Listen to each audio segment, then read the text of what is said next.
come back down. Thank you.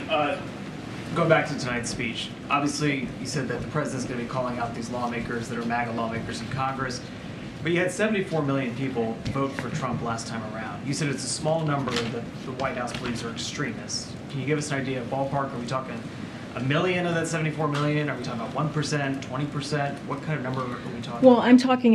I'm talking about specifically of MAGA office holders. That's what we're talking about. They're the Not ones. supporters. I'm talking specific. I already answered this question about how we feel like we've touched a nerve, right? When folks are saying that we're trying to be divisive, or that we're talking about millions of voters. That's not what we're talking about here. We're talking about MAGA office holders who have put forth an agenda that is extreme, who have put forth an agenda that takes away people's rights, who have put forth an agenda that want to give tax cut to billionaires and corporations while raising taxes on million Americans. I just had a back and forth about how they want to do a national ban. They've called for a national ban on abortion. Those are extreme. That's an extreme agenda that is not in line where majority of Americans are. I know you're asking me about 10 millions of voters out there, but we're talking about, if you look at the items that I just listed, majority of Americans don't support what the MAGA Republicans in Congress are doing. That's a fact. That's what polling shows us. When you're talking about an agenda from Republicans in the Senate who are talking about getting rid of Medicare, putting that on the chopping block, putting Social Security on the chopping block, that's not popular. That's not something that majority of Americans want.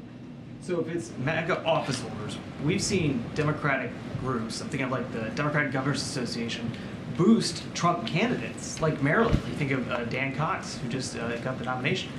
Is that then hypocritical if you're saying we've got to make sure these MAGA supporters are not in office, but you've got Democratic groups that are boosting their campaigns in the primaries? I can't talk about campaigns and what another candidate is doing or a committee is doing. I can't speak from that from here. Look, I can say this: the president has always been clear. There are going to be people who disagree with his programs and legislative priorities, and that's what democracy is all about. Like, we understand that, right? But people accept elections and we move forward as a nation, right? But there is a growing number of people who refuse to accept the results of free and fair elections, people who actually openly talking about subverting elections in the future. This is not a speech where he's going to tell people to vote for one party or the other. That's not what he's going to do. He's going to, I'm talking about tonight.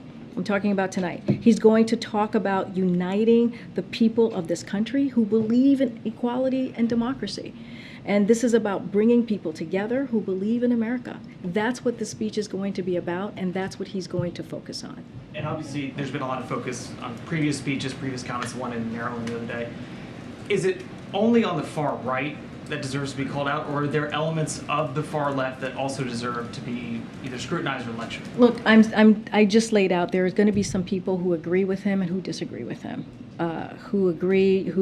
Whether it's legislative initiatives or programs, that's going to happen.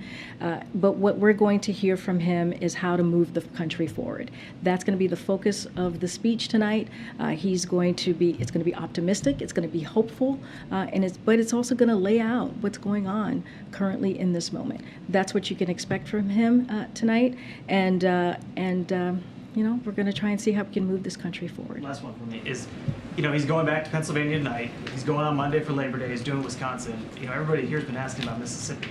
No plans to go see what's going on the ground? I just said the FEMA administrator. What about the president?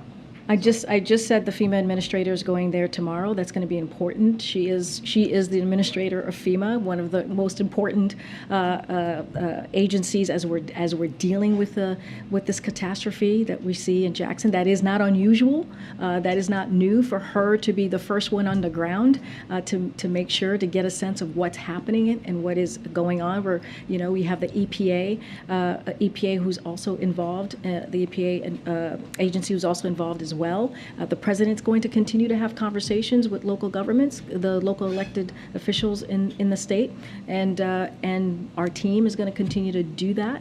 I just don't have anything else to preview, but it is not unusual right, to have the But she FEMA goes court. first, and then the president. I'm not saying that. I just said I don't have anything to prove you, but it's not unusual for her to go down there, as you've seen with other, where we have other catastrophes, sadly, across the country, and FEMA takes action, and then it take the lead.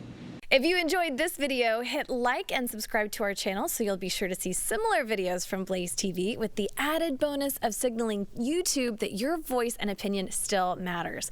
And if you're looking for more great conservative content, check out one of the 2 videos suggested here.